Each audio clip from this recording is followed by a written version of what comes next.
All right, we're on it. You got it. You got it. All right, so The training did it take to get on the between the two of us, right? that's really fun. All right, so we learned it's a new laptop. Had to restart it, close out of Chrome after the update, and go back in, and now it worked. Excellent, No. excellent. So how's it going? How's it? You said you just had something to eat. Oh yeah, yeah. Just came home, wolfed down some dinner, and got ready for this. Dude, you ate dinner kind of early, no? Not so much. I actually ate pretty late, but today I didn't have time to eat too much. I had like a light lunch, so I wanted to eat something before this. Gotcha, gotcha. What time do you work out then? I'm curious. Good question. I try to most days I get it done in the morning. So I'll get up at like 6 o'clock, 6:30, knock out a quick hour workout, 45 minutes, and then head to the office. When things are really busy, and like busier seasons, it's harder to. So I'll get it in at night. Like after work. Like after this, I might grab a quick workout. There you go. There you go. What's on the plate for today? Goodness, today is shoulders and core.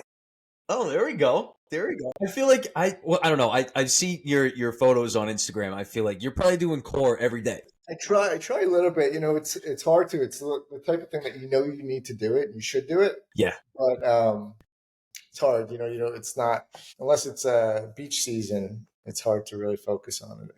But yeah. I try to. Yeah. Yeah. No, that makes sense. How about yourself? You look like you're an avid workouter as well, exerciser. Yeah, I mean, we're an oral surgery. I feel like most of us work out. Yeah, it's part of the culture, I think. Yeah, exactly. And then, so I feel like your diet's probably pretty on point too. Huh? I try. I mean, like anyone else, it's you go out to a restaurant and certain things look great on the menu that you probably could avoid, but I do try. If you can get the day-to-day diet under control, and if you can get that, like your routine lunch and your routine breakfast, if you can control that, that's like 50% of the battle right there. Right. What's your go-to lunch then? I know every day I try and make a salad, like a grilled chicken salad, because then I don't know, weekends I like to eat whatever I want, and then the weekdays is like let's keep on top of the what's your lunch looking like? Yeah, no, that's a good attitude. The lunch during the week, it's actually very boring and consistent. It's either Ozatar, which is like a grilled chicken salad from it's like this Lebanese restaurant. It's very good, or it's like a pliable, with peanut butter and banana. And so do you have like a lunch break that's just like in between cases? What's it looking like? It's. I mean, I eat like quickly, like it's 10 minutes, and I just wolf it down. Yeah, or I wolf it down during a meeting during the lunch break. I feel like you picked that up on during residency and stuff. Yeah. It's. I mean, it's. I don't recall ever like sitting down and eating during residency. Yeah. It was. It was like you're eating as you're walking, or you're wolfing down a bar. Something. As you know. Yep. So you went to NYU undergrad. You went to NYU dental school. Then you went down to Alabama, and then you went back up to Maryland. So you've been kind of all over the East Coast here. You've been a lot of training. What age were you when you finally finished all this? I'm curious. I was 36. 36. Oh, yeah. Finished at 36. Were both fellowships how many years? Because I thought the first one was 2. Maryland can be 1 or 2. I was unlucky and lucky in that my senior fellow, when I arrived to Maryland, my senior fellow, I met him in the atrium of the hospital, which is where all the restaurants are. And I thought I was going to get a tour and a breakdown. And he handed me he's actually a really good guy, this guy Amra. And he handed me the pager and he said, I'm going to email you an outline of some things you should know. Good luck. So I ended up doing the ablation and the reconstruction in the same. And it made for a long, they were long days. And traditionally what they would do is they would have the junior fellow do ablation and then the senior fellow would do the reconstruction. But in cases like mine, we would do it all in 1 year. You would start with the ablation and then you would go down and do the reconstruction. So they were long days, but it was nice to be able to kind of get all that in a year, which allowed me to then do a second fellowship back in New York. So it worked out. Right. Okay. So the second one was in New York. Right. Which was your favorite? They're very different. I guess it's kind of like children, right? Like it's kind of like children. Like which is your favorite? They were very different. I couldn't have done. I don't think one would be the same without the other. So the second fellowship was actually with an ENT group. I was actually looking for jobs coming out of Maryland, and I sent an email out, Northwell, which at the time was still Long Island Jewish Yep. in North Yep. Shore, and there was a guy, Peter Costantino. Peter Costantino is a facial plastic skull base head and neck surgeon, and his niche was really like skull base and even bordering neurosurgery. He did stuff that was very closely intertwined with neurosurgeons and very very good surgeon. And I spoke to him and communicated my goals in reconstruction, and he said, why don't we get you in for another fellowship position with us? And you would be working with a guy named Dennis Kraus and myself. And Dennis Kraus is really a world-renowned head and neck surgeon, ENT surgeon. So he had just come over from Memorial Sloan Kettering to LIJ, which is now Northwell, at Lenox Hill Hospital. So the second fellowship was that, which was my favorite. I mean, it's I don't think I could answer that. I think they were both very special. My relationship with Dennis particularly was very, very close. I ended up staying on at Lenox Hill doing the majority of the head and neck reconstruction there for a good 5-6 years or so. So, I mean, that opportunity was very rare, very rare and very special, but I couldn't have done that without having Maryland, right? And that experience. And I couldn't have done Maryland without having Alabama, right? So, I think I see them as all part of one training experience. I don't really see a favorite. Right. It was one journey, one course. Yeah. One thing led to another. So not on that Lenox Hill anymore. You said about 5 years. So that was after the fellowship. Yeah, and then around 2021 or 22, maybe 22, moved my hospital cases over to Mount Sinai, which has been great. Yeah. Right. And then obviously have been developing my private practice. How's that going? It's good. It's really good. I feel like you're thriving. You got your new Instagram page. Yeah, no, it's not new, but we're trying to keep it current and keep it changing. It's good. Private practice is great. I was trained in a way that kind of grew me for academics, but I think I always really had this like very clear vision of the type of practice I wanted to create. And, I wouldn't have been able to do that in an academic setting. I actually turned down a couple of academic positions, one at UPenn, one at Lenox Hill at Northwell for full-time academics. It's great for certain people. And I may very well return to full-time academics at some point. But at the moment, I really enjoy this kind of hybrid privatemics, for lack of a better phrase, meaning I'm in private practice, but I still teach and I still do big cases at the hospital, and I'm involved with teaching residents and fellows, and also it works for me. Yeah, you just gave us that lecture last year. I don't want to mention institutions or stuff while I'm still in residency, but that was excellent. Your lecture, you were showing your cases with the genioplasties and a number of things where the biggest thing that you left on me was that sometimes just a little bump in the genioplasty fixes everything. It brings the chin forward. It made me look at facial cosmetics from an oral surgery standpoint, the fundamentals of the skeleton, the skeletal structures in a completely different way. And I really appreciated that. I mean, I could definitely tell, yeah, you definitely have a great teaching knack. You definitely have academics in your blood. But so right now you're thinking just more towards private for a while. And it's Yeah, going look, private practice is hard. It's meaning that you're running a practice and a business at the same time, and you have to be really mindful of making sure your team has what they need, and you're hiring the right people, and the the office is up to snuff. It's different than like rolling into work, doing your rounds, sitting down at your office, writing your notes, seeing your patients, and doing your surgeries, which is more academic. They have other stresses, right? They have to publish, they have conferences. I mean, it's certainly not stress free, but private practice is not easy, but it's a lot of fun. It's a lot of fun. You're designing your operating room, you're designing your office furniture, you're creating content, you're networking with your colleagues and doctors that you like to work with, right? Like it's a lot of fun. You're a big like leader in that area too, because you're a good figure in the sense that you're doing both. What days are you at Mount Sinai? Say it again. What days are you at Mount Sinai? I do my surgeries at Thursdays. Okay, Thursdays. So then, are you solely weekdays? Monday, Tuesday, Wednesday, Friday. in the office? Correct. Yeah, in the office. Yeah. Do you do any? What cases do you do in your office? We're pretty advanced. I mean, we have a full OR, which is under. It's recently built. We actually just finished the OR. It's undergoing Quad A certification, so it'll be fully accredited for Wow. general anesthesia. Yeah, so we can do a lot of stuff there. Well, obviously, you wouldn't do anything there that requires ICU stay or hospital admission, things like that. Of So course. yeah, we do a lot of advanced stuff in the office. You bring in Genioplasties, facelifts, neck lifts, facial implants. you bring in an anesthesiologist in, or do you do CR? We have anesthesiology team as a group of them that we work with. Yeah, yeah. Is it just one person that like you linked up with? No, you could do that. No, I find that with scheduling that can be hard. So you Yeah. have to have. I think it's better to either have a multiple people that you can work with, or a group. Right, right. That makes sense. So you work with a group. I see what you mean. Gives you a little versatility. How do you know you trust that anesthesiologist to be if you've never seen them before? When you work with them, you get a series of a few of them.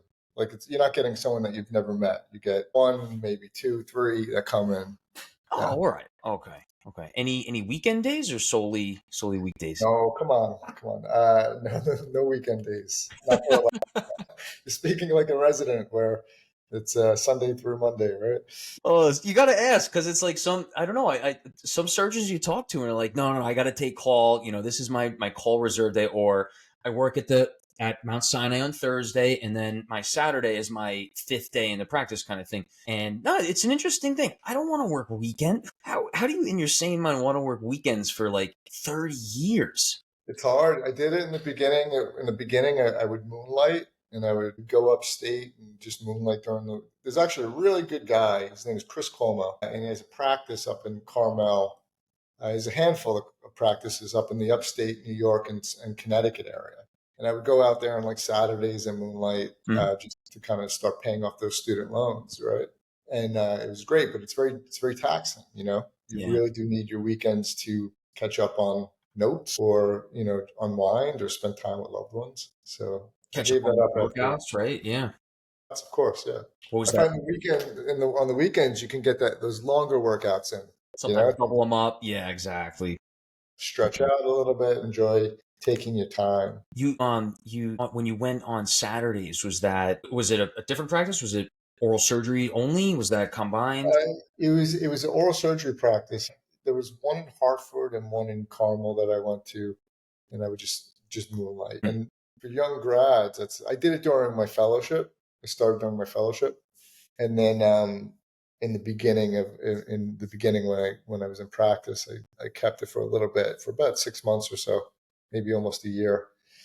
And it's a nice way to just keep things going while you're building your practice. Of course. When you graduated at 30, did you go right into practice? You started away, or was it like a year or two gap, three gap? So Went right in. Where yeah, did you get the knowledge and stuff? Did you like? I know a lot of people to start your own practice from scratch. That's tough. I mean, you had a reputation, right? So that's one thing. But then, how'd you find your staff, your team? How'd you come up with this is the office space I want, and this is how I want it? You know what I mean? yeah, no, it is a great question because many times I wouldn't even know where to begin if I had to tell someone how to do it. And it's the type of thing where it can seem insurmountable until you actually just do it, right? When I got out, I was in contract negotiation with another surgeon in the city, and it just wasn't where I wanted to be. We couldn't get through the contract negotiation. I was very strong headed. I still am because I have certain vision of what I wanted. I had a certain vision of what I wanted, and it was very clear to me. So it was hard for me to compromise too much on that. Right, right. And I don't think they were really the best fit for me. So we just we didn't make it through the contract negotiation, but that left me, a month or two out of fellowship with like, where do I go? And it was like this Ah, crazy time. It was certainly one of the more, stressful times in my mm, career. And I was able to find before I actually did it before I you know, declined to sign the contract officially, but I was able to sublet a room from these two other surgeons that had a large office in Midtown. Really good guys, Shaheen Shigoli and Antonio Davale. Good guys. They have an oral surgery practice in Manhattan. They gave me one room and I can use their staff, and I was able to use their office manager, and it was like a percentage situation. So that worked out. I did that for about 3+ years, and that was a great thing to do for me because my practice was still very much hospital based. On a reconstruction, I did something like 150 free flaps in that period of time. That's a lot.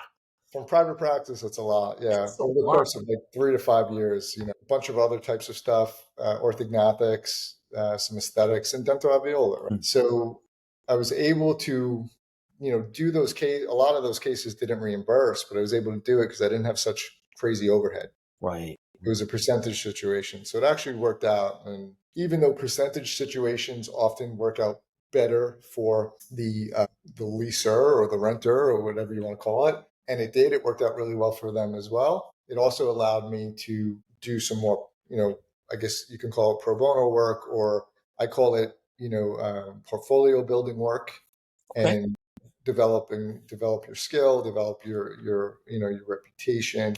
So it allowed me to take on cases that I might not have been able to take on if I had a rent and a staff and all those things to pay right up front. Yeah. So I did that for about 3.5 years, and then was able to find an office that I had been having my eye on for a good couple of years at least, and that's the office where I'm at now. So that's where you're at now. And then how many years are you into your office? So we've been there for about 4.5 years. It will be 5 years in the summer, and we expanded across the hall. So we built our surgical suite across the hall, and then we're actually beginning another set of renovation on this office that I'm in now. You're cruising now. So why this office? Because I know you have an art background, right? Your mom was an artist, right? And that's kind of how you got into not only surgical aspect, but the cosmetic, the art behind it too. I love that. I think that's amazing. And so, but naturally then you're going to bring a lot of that vision to the office space, right? Because there's flow, there's aesthetic to the office space. You want your patient to feel comfortable and get that feel of what it's all about to be in your practice. What was it about that office space, if there's anything? It was, it was really location. There was a surgeon that had the space. His name was Seth Black. He's still alive. His name is Seth Black. I have to stop speaking of people in the past tense. They're going to get offended.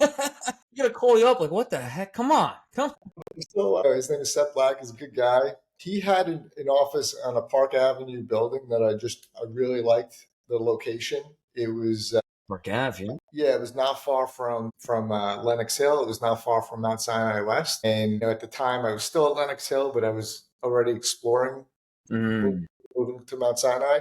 So the location was great, and I thought it would be an easy transition since it was already set up in a way that would allow me to kind of move in quickly. So I was in negotiation for a while with him, and he really didn't want to let go of the space. He had bought it for peanuts, literally peanuts in like the 80s or 90s, relative to what it would go for now. Sure, yeah. Yeah, and he just didn't want to let it go, which I understood. So we were trying to discuss a scenario where I would buy the practice and the space together, even though the practice I really didn't want because I had already started to build my own. It didn't make sense for me to buy that practice, but I was going to do it as a group deal, as a package deal. And again, we just kind of were negotiating on and off for a while. And then he gets an offer from another oral surgeon in the city to buy the practice, but not the space. So that was actually perfect. It's perfect. It was actually the peak of the pandemic. He didn't want to practice anymore, understandably so. He was a little bit older at this point, ready to retire, and didn't need the extra risk. And I got the space, and he sold his practice, and I got the space, so everybody was happy. That worked out pretty well. You got lucky, and you were eyeing that up for a while. Timing is everything. It's timing is everything. I was looking at your logo too. It's very clean. Did you design that? Who designed your logo? Yeah, it was me. Thank you. I love it. Yeah. Did you run it by mom? No, I didn't run it by mom. I ran it by some people at the office, but thanks. Yeah. Yeah, I love it. It's actually if you look closely, it's an acronym. There's an acronym within it. There's an H, there's an F, and there's a J. And the J. Yeah, I see it now. Because for face and jaw, Hanna face and jaw. Wow, and you came up with that yourself? I did. That's really creative. Yeah. I was working with a marketing team, and they kept giving me stuff I just didn't like. It didn't feel like it felt special or connect with it. Sat down 10 minutes, sketched a few things out, and then just kind of just came up with it. I feel like you could definitely, and you should, rely on yourself a little more in the marketing aspect. You do a great job on that. Thank you. Yeah, well, I want to see more of your videos on Instagram, like vertical, because a lot of them are horizontal. I want to see it the screen filled up. I don't know, especially on Instagram, TikTok kind of spaces now, YouTube Shorts. But oh yeah, so I saw on your website you mentioned the story about the dog bite on the lip. Yeah. I'm curious what happened with that? How did that spark the interest into the surgical aspect? If I could get the whole story. Yeah, of course. So it was Christmas Eve, and we were at my aunt's house in Brooklyn. Big Italian family. Christmas Eve for us is like, the 7 fish. It's really like 15 fish, and had all the cousins there. And there was my aunt had a dog. It was like this mini Doberman pinscher, and But a Doberman. Okay. it was mini Doberman, so it didn't look so scary, but And I asked my uncle if the dog was friendly, and he said yeah. And the dog was hiding under the table, and I lifted the tablecloth, and it just pounced on me, And it wasn't a huge dog, but it wasn't that much smaller than me, 5 years old. Yeah. So ripped about a third of my upper lip off, lacerated about a third of my upper lip, and my parents took me to NYU, to Bellevue. My dad was a microbiologist at Bellevue. Oh, really? Yeah. So I kind of grew up in that hospital. I was actually born in Mount Sinai, where my dad he trained as a microbiologist. He did his postdoc at Sinai. And then he went over to NYU when I was very young, and I grew up in Bellevue. And I remember, that I've seen Bellevue transition from the old Bellevue to the new Bellevue, which is now beautiful. It's a really spectacular place to train. Right, the front on it now with all the clinic spaces. Yeah.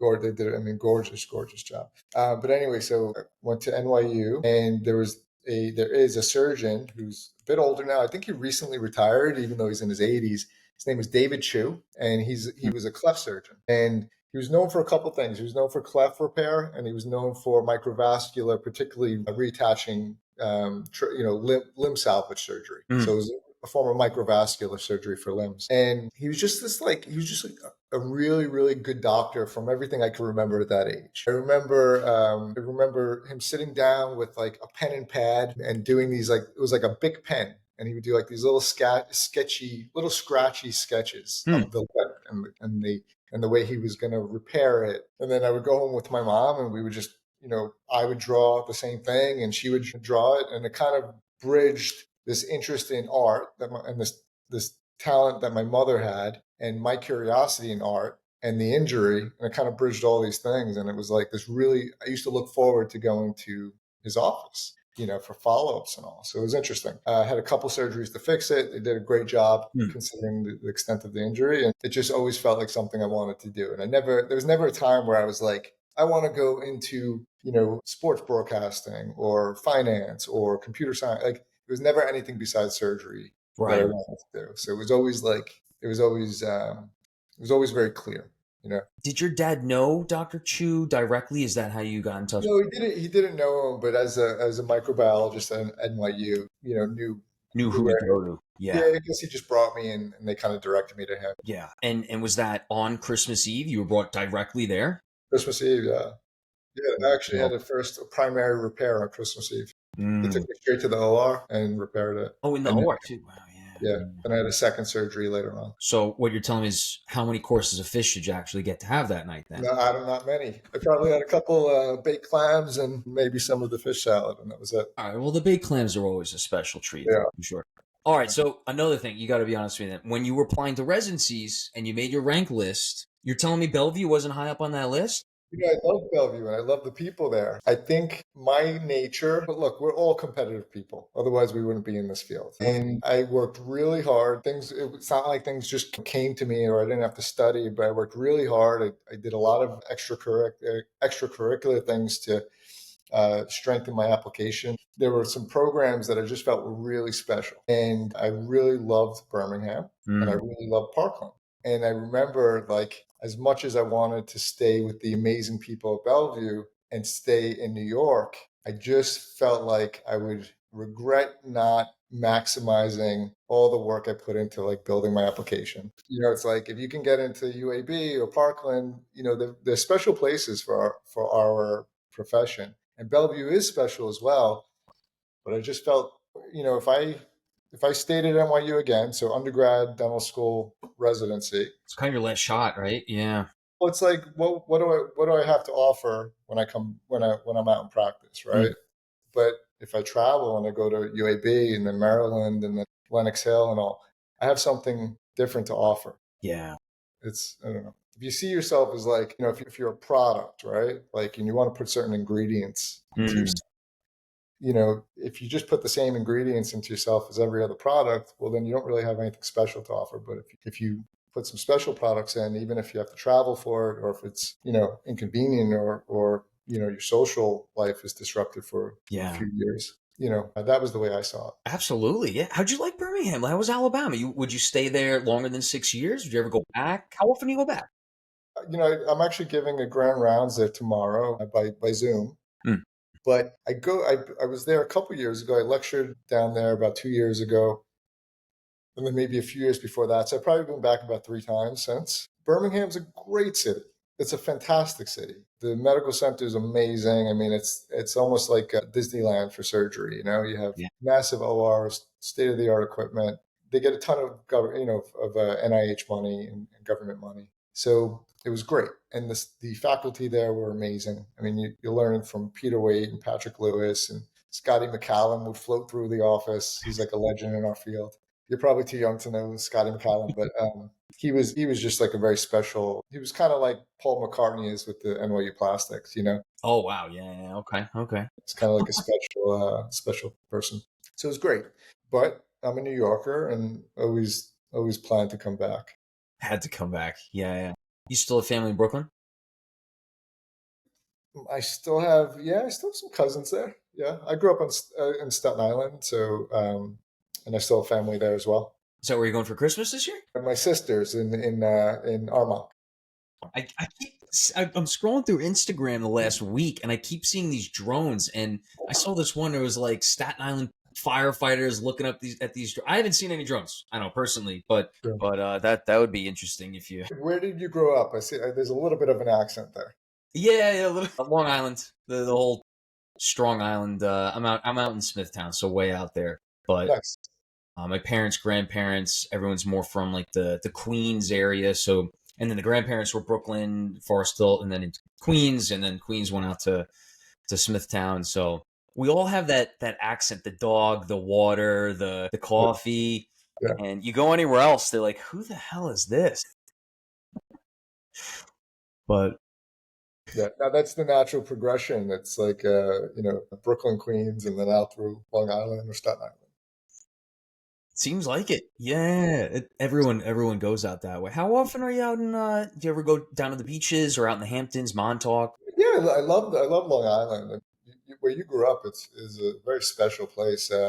Montauk's beautiful. Hamptons are beautiful. Many beautiful parts of Long Island. Even the North Fork is great. I particularly like Sagaponack. Bridgehampton's very beautiful. Parts of East Hampton. I really like that area very much. That's a pretty area. Yeah, Sag Harbor. That's so you're more of a South Fork because you Yeah, wine. I mean, I think the vineyards are better on the North Fork, but A little bit. Yeah. yeah, they have Wolford on the South Fork, which is wonderful. That's like the number one, right, on Long Island. They say. So I think the North Fork ones might be. I mean, if you listen to the wine enthusiasts, they say the North Fork vineyards are better, but Wolford is just such an established Yeah. institution. I think they're really good at branding and marketing, but I think the wine comes out of. I agree with you. I think it comes out better. Costa, Sparkling Point. You got one Mm, woman on the north. Well, was one woman on the north. But Carrie, yeah, you got some good spots on the North Fork. My grandparents had a house in Greenport, so beautiful. right across Costa in that area. Yeah, yeah. The wine trail out there is kind of fun. It's not Yeah, California, but no, it's not Napa. It's not Napa, but it's not bad either. It's not too, it's not too far off, in my opinion. I think maybe the geography is slightly better on the North Fork, being by the Peconic. I think they just, for whatever reason, I think it's a little more favorable for the grapes, from what I hear. Yeah, I definitely agree with that. What do you do on weekends? So what does Dr. Hanna do outside of the office? Obviously, before, after you got the workouts, you got the diet. You have a dog, right? I have a dog. Where's your dog right now? You don't want me to bring him in here. He's a handful. He's in the other room just chilling out. He's good. Do you have pets? Not anymore. I had a dog who passed away a few years ago, but it's also tough during residency with the hours, but definitely after. I take it you're a dog person. What are the weekends looking like though? It's my routine is very very consistent. It's very boring. On the weekends I try to get a little bit more sleep. Eat a nice light breakfast, get a workout in, spend some time with some friends, and in the evening go out for dinner. I keep it very simple. Many weekends I'm in the office catching up on notes or working on something as well. That's Oh, the nature of private practice. But I keep my routine very simple. I try to avoid running all over the place or traveling every weekend. yeah. For me, it's just very disruptive. I come back, my schedule's thrown off. I lose track of something that I needed to stay on top of. So I like a very tight, consistent schedule. That's how I run. Right, I could tell very very regimented. Yeah. Yeah. So, how about you? So, what year are you in your chief year? Yeah, I'm a 4 out of 4 though. I don't get my MD. I just gonna finish. I'm gonna go out to Long Island. Smart man. Oh, we'll see. We'll see. I've I started to develop this interest in, I don't know, our healthcare system. I feel like it could and should be a lot better. I think certain people don't have access to healthcare that should, and then certain people have access to healthcare. They pay for insurance, and then it's like they don't get the treatment that they really need. There's no emphasis on preventative care, and I just think that it's so interesting how did it get to this point? Insurance came out, and I don't know. I want to utilize that extra time because in academics, in the hospital setting, your practice is very combined with hospital. I feel like the hospitals just suck you in. Do you ever feel like that? It's hard. It's hard. I mean, there's a need. You have to remember these are big, big institutions, and And they're there's only so getting bigger, right? they're only getting bigger. They're conglomerates, and there's many, many cogs in the wheel, and everyone there they have good intentions, just like you and I do. It's not like these terrible places. They're great places, and they do amazing things there. You have people getting heart transplants, and I mean, incredible surgeries and treatments. Memorial Sloan Kettering on the forefront globally for oncology, and NYU, amazing cardiovascular surgery, and it's like there's a need for them. As a doctor, to work for these institutions, as amazing as it can be, because you can really, really get buried in your craft and really focus just on your surgery. And it can be amazing in many situations, but it can also be very difficult to get through a 40-year career within a healthcare system, because they do, as you said, they kind of suck you dry, and then I think it's the type of thing where if you have a true passion for your craft and you don't want the additional stress of running a practice, I think it's a great option for people. Right, exactly. Yeah. It's also a great option for people who maybe want to work 3 days a week or 2 days a week and do something else with their time. They don't really want to invest in building a practice, which needs a lot of nurturing for it to thrive. So they're good applications for it. I think for me, it didn't allow me to really create what I'm trying to create. It didn't allow me to create this practice, meaning it's not just the surgeries we do, but it's like the office, the staff, the branding, the culture of how we communicate with people. Yeah. You can't create that within a hospital. You have to accept what theirs is. Right. That's such a great point. With your office and your brand and your everything, your office space, that's an experience that you get to create. And you said it so well. When you're in the hospital, it's the hospital experience. I think NYU does a great job. And I haven't been to Mount Sinai, I haven't been to Sloan Kettering, I haven't been to Cornell long enough to really see what that kind of environment and experience is. The NYU Yeah. experience, Langone Hospital, looks to be outstanding. It's definitely an outstanding experience, but it's not your experience as a provider. You're an employee, you work there. Yeah. So is that kind of it? Your vision has been a lot about Everything from the surgery to the experience to the culture, like you were saying, is that has a lot to Yeah, do with very it? much so. And also, like, you can return to academics. And sometimes, if you're able to build something on your own and then you return to academics, you're actually bringing more to the academic institution. Right. So, going out, like for you, you're going out and building a practice and building something. And then maybe in 10, 15 years, you go back to NYU or another institution and you're bringing your practice and the knowledge you've gained and patience and connect, so you have more to offer in that way rather than being a little bit more of a dependent of the institution. You're actually providing something for them. You have more to offer. Yeah, yeah. Where do you see yourself? I mean, this is not like a job interview or anything, but I'm just trying to pick your brain and get to know you a little bit. Like Sure. you see a lot of there are some great podcasts out there really get into the nitty gritty, the surgery or the this and that. But sometimes we don't get to see everyone's personal life and the lifestyle.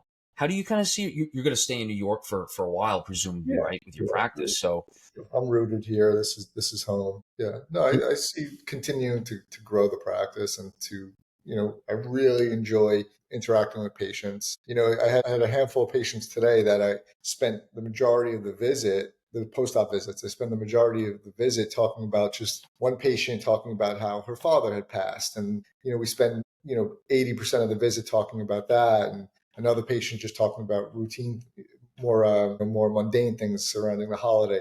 So I really enjoy the connection that you can build with patients, and I don't see myself ever giving that up. I don't see myself moving away from the clinical aspect of surgery, but I also do, would like to see the practice expand and grow as well.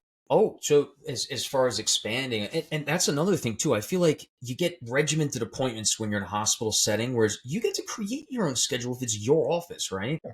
You get to spend a little extra time. That's nice. Yeah. When you say expand, you think like partner, you think just space. You said you opened up the first. No, no, partners are tricky. When I was in training, Peter Waite, who was my chairman, and I was a chief. So the way we did it in Alabama is when you're an intern, you run the clinic and you run the call at the hospital. Mm, mm, So there were three interns. One would be at the VA doing everything. hmm hmm One would be in the hospital handling all the inpatients that had surgery and handling call. So all the trauma and all the things that came in.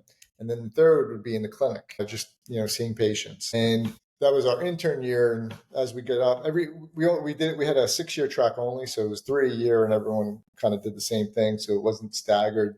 But, towards the end, at the very end, when you were a 5 and a 6, you would rotate with different attendings. mm. So you'd spend the whole month with Waite, or the whole month with Lewis, or the whole month with City, or and so on and so on. And I was on my Waite rotation, and we were walking out of the clinic, headed to the OR, and we were talking about, he was asking me about certain things, and I said to him that I was like, my father always told me the most important decision you make in life is who you marry. And he looked at me and he goes, "It's probably a more important decision is probably who you're going to partnership with."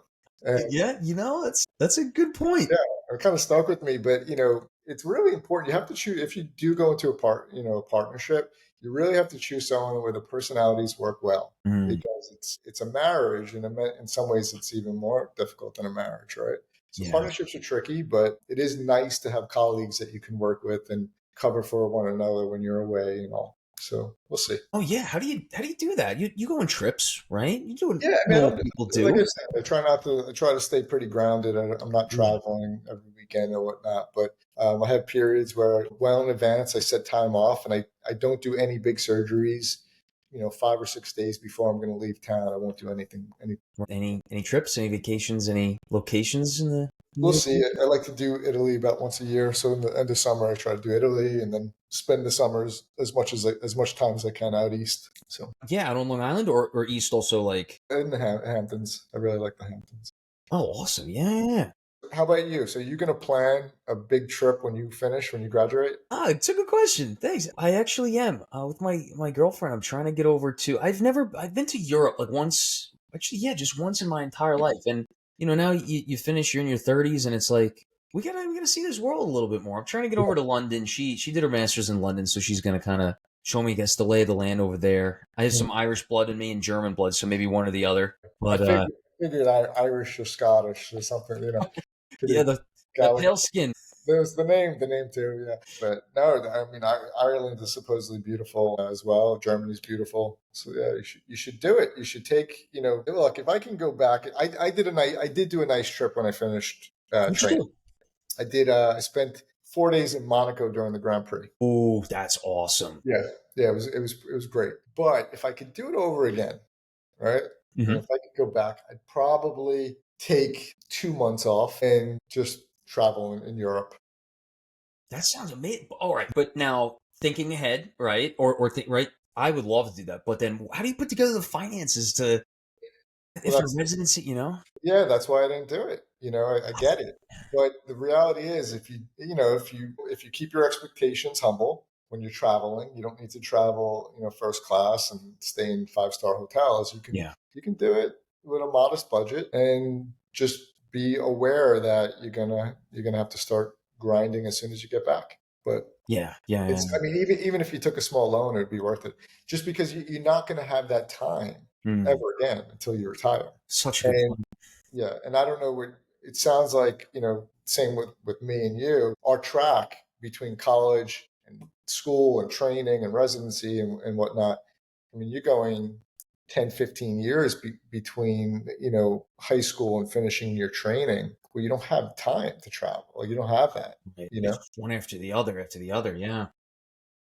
and you don't have the means in training to travel in a meaningful way anyway, even if you had the time. That's a good point. And now you're in your practice, you're running it. Like it's hard to get away probably more than a week or two at a time, right? Is that even possible? Would you I say? mean, you could have to like more than 10 days would be too much. Would build up while you're away. It's not Right. enjoyable. Right. Even a month, even if you can get a month, you should do it. Really, really should. I'm gonna Yeah, push it then. I appreciate that. And I know you're super busy and everything. I don't want you to miss that workout either. I want to just do two more questions with yeah. you. Whatever you need. What's your favorite surgery to do? Or give me a hint, because sometimes it's not just one, right? What are some procedures you say that when you see that a person needs this, you're like, I see the vision. You need one, two, three things. Like, what are your favorite kind of Yeah, handful, if possible? it's kind of like a spectrum. I would say my favorite cases are really combined hard tissue, soft tissue cases. So orthognathic surgery with a neck lift, or like a deep a Oh, segmentoplasty, or genioplasty with a facelift. Like or cheek implants and a genioplasty with a lift. Like it's really hmm, those hybrid, because it's an opportunity where I could use the hard tissue skill set and the soft tissue skill set to really correct the problem, because very rarely does someone just have a soft tissue issue or just have a hard tissue issue.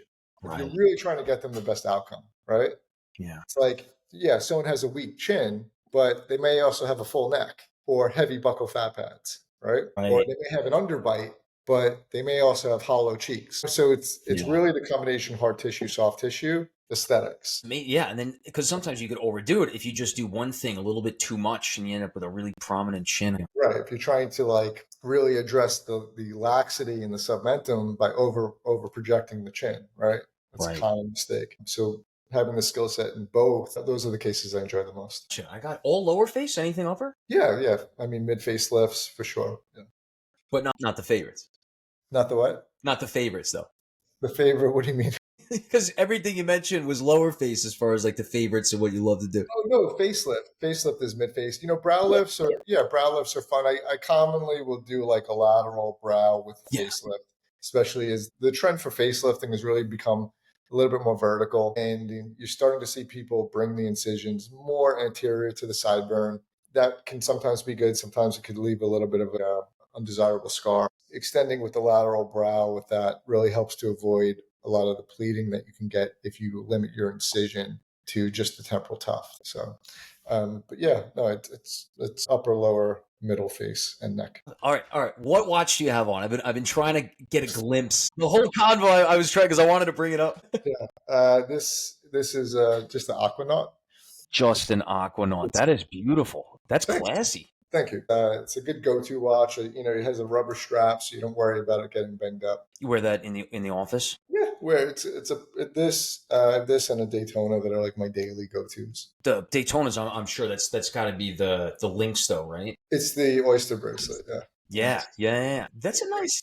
What do you have on? You seem like an enthusiast. Oh yeah, no, it's a Jack Mason. It's a very affordable, nothing Nice. major. It's I like you said, a little rubber strap for the versatility. When you're in surgery. And do you prefer, because that one's very class? Actually, it matches your logo really nicely if you think about it. But thinking about, because the Daytona, you got the chronograph, right? But Yes. that one you don't. Do you have like? No, I mean, nobody wears watches to tell the time or to use the functions, right? You do it strictly for. It's a hobby. It's a enthusiasm. It's a hobby. I don't know. I'll tell you what though, it is a little bit of a rabbit hole. So be careful when you get out and when you get your student loans paid off and you start making a living. Just be careful, because it's a fun hobby, but it's It's very addicting. It is. Someone was just telling me the other day, because that's a great point. I was looking at an AP, and I mean, I can't afford anything now, but I'm trying to like think, and they're like, yeah, but you can't just go and get that. You got to buy like 2 other watches just to show that you're worthy of that one. Did you have to do that with your Daytona? So you have to build it's like anything else. It's about relationships, right? So Yeah. you have to build a relationship with any authorized dealer. I mean, if you go to the gray market, you can buy anything, but you're going to pay a premium. It never feels like, as special as when you get the call from the authorized dealer that they have a watch for you, right? So you have to build a relationship with an authorized dealer. So what I would say, if you're looking to get into watches, is build a relationship. Go into a Wempy or Tourneau or any of these authorized dealers. There's a great authorized dealer in Long Island called Krabbit Jewelry. I've seen that. Yeah, with the K, right? And Bennett is the owner there. He's a great guy, wonderful guy. And they're an authorized dealer for Rolex and some other brands. A lot of people don't know that, because it's not like Wempy where you see them all over Manhattan. Right. And anyway, go into one of these shops, start to speak with one of the authorized dealers, build a relationship. Yeah. Maybe buy a watch that you like and buy another one, and then maybe tell them you're interested in something else and a different model. If they like you and you get the call, then that's one watch, and then there's another one that you want, so you let them know, and then 6 months, a year later, they call you and you get another one. So it's like anything else. It's about building a relationship, and And that's it's kind of like you get the watch when they want to give you the watch, so not when you. well, yeah. I mean, it keeps it exciting. It's more of a surprise. It's more of a surprise, and I don't know. What's your go-to hobby outside of work? I like cars. A car enthusiast. I like watches. I like clothes. Shopping for clothes. Those are and working out, obviously. What's your favorite watch that number one? Goodness, it changes. It changes. That I own, or my favorite watch in the world. Well, right now, what you own, and then what do you have your eye on for the next call that you say yes to? I think that the 3 brands I like the most are Patek, Rolex, and JLC. Jaeger LeCoultre. Oh yeah. That's a beautiful one. Yeah, I have one of the first watches I bought was a Reverso, JLC Reverso.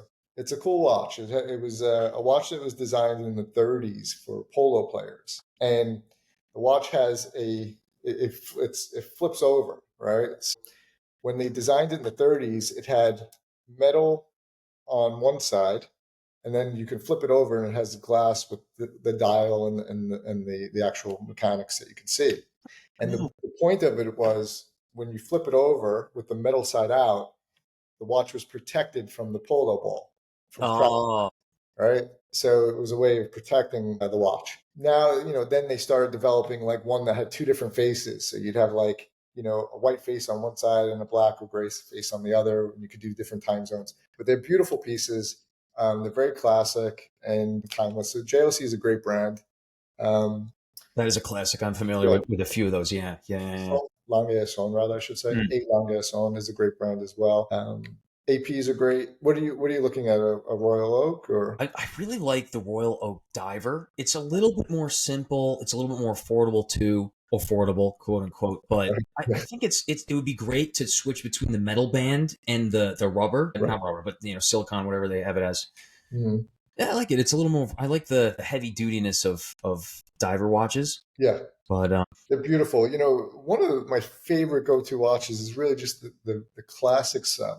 The Submariner, the Rolex sub, right? It's just like a simple, common, but beautiful watch and great utility watch. And that's a great watch too. The AP dive is great. Yeah, no, it's a fun hobby. I feel like the sub is definitely in. I love aesthetics too. I would put the sub, if not in the top 3, I would probably put in the top 1. I think the aesthetics that they got with the sub, the triangles, the dots, especially the newer one. I think the older version, the 90s, the dots were a bit smaller. I think the dots pop a little bit more, makes the looms stand out a bit. And I don't know, but I'm sure the symmetry of watches is always nice to appreciate too. Yeah, and that's a good one. Yeah. But do you have a car? You have a car in the city? Mm-hmm. What do you drive? What's your? Am I allowed to ask?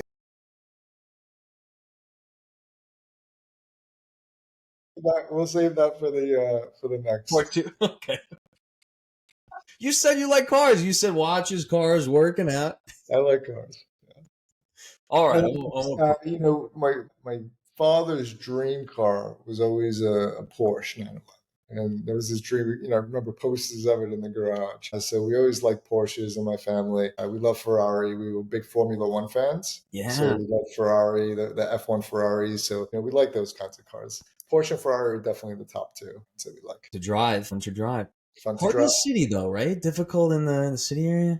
I mean, look, you can be out of the city in 5 minutes, and then you're on the road, the open road. Yeah. All right, Doctor. I'll let you go. Thank you for coming. I'll keep a lookout for the next Ferrari or 911 that goes by. It's probably you. All right, Doctor. Thanks so much for coming on and taking the time today. I really appreciate it. And yeah, we'll chat soon. All right. That's good. Good luck to you. Keep me posted on your progress. Thank you. Say hi to Carlos and Glickman and everyone at. I will. Thank you. All right, Dr. Hanna. You have a good night. You too.